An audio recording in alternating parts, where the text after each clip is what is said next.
Welcome to the Slop Temple. We pray this video helps. You start by making extensions visible, otherwise you'll only rename the label. Open Explorer, click Organize, then Folder and Search Options, and go to View. Once there, uncheck Hide Extensions for known file types and apply this exposes TXT, JPG, DocX, etc. Now locate the file, select it, press F2 or right-click and choose Rename.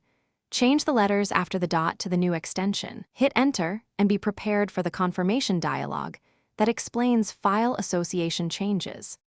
Once done with visibility and a quick backup, you can rename one file or many. For a single file, rename in Explorer when Windows warns about changing file type, except if you're sure. For multiple files, open Command Prompt in that folder and use ren commands like ren**, txd*, html to convert all, txd to HTML at once. This is faster and predictable. Make sure to test the first file to confirm the new extension behaves as expected before proceeding with dozens of files. You finish by confirming the file opens with the right program.